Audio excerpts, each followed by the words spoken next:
در ادبیات مباحث و ضرب المثل های بسیار زیبایی داریم. میگن اسکندر مقدونی وقتی که به حکومت رسید همه افراد اومدن به خدمتش، چون معمولا هم باید بیان به نزد کسی که قدرتمنده. دیوجانوس حکیم که فیلسوف بود و خردمند، این نرفت پیشش، سوال کرد از اطرافیان این چرا به پیش ما نیومده؟ همه آمدن، گفتن اون پیش کسی نمیره. و خیلی خوب، ما میریم پیشش، اسبا رو زین کنیم، قراول و یساول و نمیدونم کمربسته ها و شمشیر قدار به دست ها و همه رفتن در کلبه محقر دیوجانوس حکیم. دیدم پیرمردی پوستینی پوشیده و روی پوستختی نشسته. اسکندر وقتی این داستان رو دید خودشو جمع کرد که من پیش کی اومدم؟ این آدم با این همه نام و نشان در یه همچه فضایی زندگی میکنه. سوال کرد که از من اسکندر زمانم، یا به قول معروف چنینم و چنانم، از من چیزی بخوا.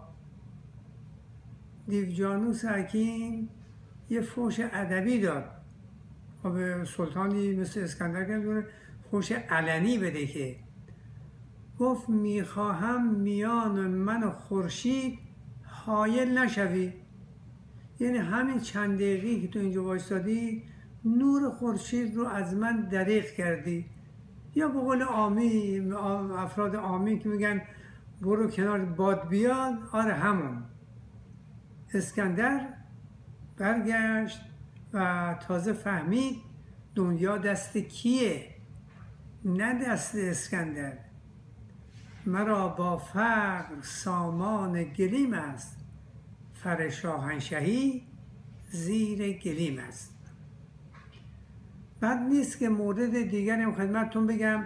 رودکی شاعر بلند آوازه ما، یکی از دوستانش شهید بلخی همزمانم بودن،